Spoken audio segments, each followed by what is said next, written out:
Det er tirsdag den 23. april, 2 dage inden vi møder Veszprém i den altafgørende Champions League kvartfinale ude mod dem. Vi har haft en god taktisk træning, hvor vi har sådan fået set lidt i sømmene på, hvad det er Veszprém de kommer med mod os, og har også haft muligheden for at prøve det af lidt inde på gulvet og haft en god træning med god fart og godt humør også. Så vi er helt klar til at angribe dagen i morgen, hvor vi har den sidste afgørende træning, og så derefter har vi afgang mod Veszprém. Jamen det er jo endnu en gang blevet Veszprém, og et hold vi har mødt mange gange nu efterhånden i vores år i Champions League.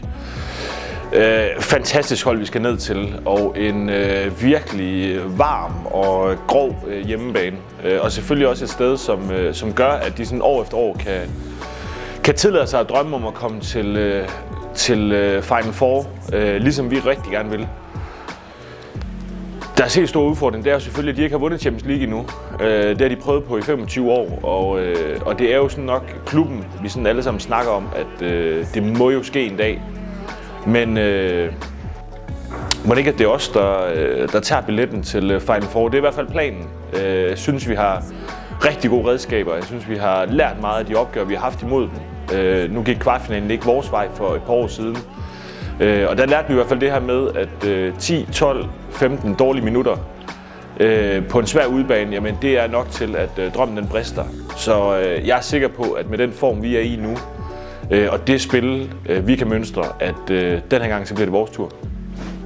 Jeg husker tydeligt vores kamp dernede i 2020, hvor der på trods af coronarestriktioner selvfølgelig var lidt tomt med mennesker, men der er en kamp, hvor vi egentlig var i kontrol og kom sådan lidt som en underdog-rolle ned til Veszprém. Det var et stort højdepunkt i min karriere, og helt sikkert også mange af de andre spillers karriere. Så det er jo klart, da jeg fik muligheden for at sætte den sidste bold i kassen i 2020, så var det jo en eufori af gode følelser, der kom ud af mig, fordi at det var et stort øjeblik at få muligheden for at vinde dernede. Og det er jo klart, det er jo noget, som vi også skal tage med videre i vores bestræbelser på at ramme Final Four. Det er muligt at vinde over Veszprém. Det er muligt at vinde nede i den heksekedel. Det er dernede og giver os selv et godt udgangspunkt for returkampen i Aalborg.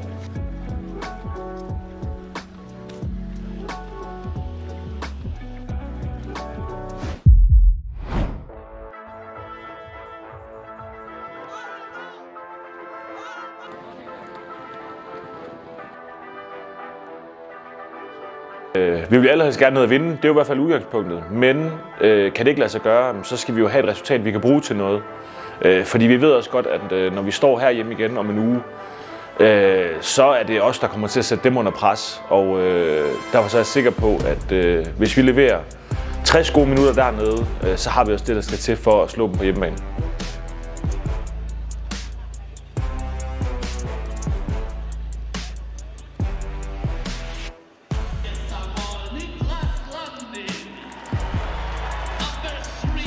In March. They are 12 games unbeaten in the opening 10 minutes here for Aalborg. Now Vlaar. Arnoldson finds a way through and it's 6. Oh, into the top corner. Brilliantly from Nielsen. There, Arnoldson made such a strong start and it's... Oh, into the line brilliantly. Kosaratov. Oh, well taken. Good finish again by the Frenchman Remeli. And it's a one-goal game again. Oh, what a save by Jensen. Both teams, though, a couple of minutes without scoring. Casado, Kosaratov, saved by Landin. Passivity warning up, 27 all. Hansen finds a way through from Ellison. Here's Oxair. The final seconds, Veszprém have it with 2 seconds to go and score! Vi kommer fra Veszprém med et etmålsnederlag, og Det var i stunden, hvor man lige ser det sidste mål gå ind, en meget frustrerende følelse, fordi vi følte egentlig, at vi havde haft rigtig godt styr på Vestpræmien igennem nok cirka 50 minutter af hele kampen. Vi ved godt, som kampen udviklede sig, så havde vi selvfølgelig håbet på, at vi kunne have et par mål mere med hjem. Var en lille smule skuffet lige efter kampen, men er også meget bevidst om den præstation, vi har lavet. Det er et svært sted at spille. Jeg er glad for, at vi trods alt kommer dernede fra med -1. Hvis vi havde vidst det inden, så havde vi nok sagt, okay, så tager vi den. Så nu har vi fuld fokus på det, der skal ske på onsdag. Ja, så var det selvfølgelig også fantastisk, at vi havde omkring over 100 fans med nede i Vestpræmien. Det var magisk, når man satte bolden ind, og der blev egentlig stille i hallen ud over vores eget lille hjørne, som var højlytte, når der var mulighed for det. Det er klart, men man kunne høre vores egen fans, og det var dejligt at mærke dem, og at de havde lyst og tid til at tage med på den tur. Det er en meget, meget stor fokus for os på onsdag, at vi formår at stå imod det enorme tryk, der er blandt andet fra deres stregspillere, får lov til at tage nogle positioner meget, meget tæt på os. Så det skal lykkes for os, hvis vi skal stå imod det der. Men det tror jeg også på, at vi kan. Ikke mindst i lyset af, at vi er på vores hjemmebane nu. Vi glæder os helt sindssygt.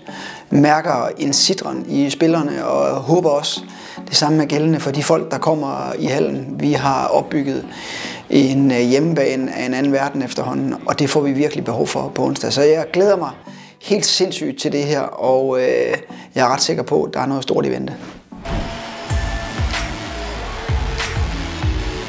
On target. Really effective second half, and now the arena are up. Solberg responding. Blah! 3-3. Suddenly lost their attacking edge, Veszprém. Blah. Oh, it's a beauty from Mads Oxer. Passive play called as the shot comes in and Landin makes the saves. Arnoldson attacks the line and gets the better of Jensen Arnoldson. Hansen! And just listen to the roar as Hansen. There's Nielsen. Oxer scores again!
En lille smule speechless i øjeblikket. Bare sige kæmpe tak for en fantastisk indsats. Fantastisk fight. Det her, det skal vi kraftedeme have lov at fejre på den ene eller anden måde, det er jeg ligeglad med, det finder I ud af. Tillykke med det her, gutter, mand!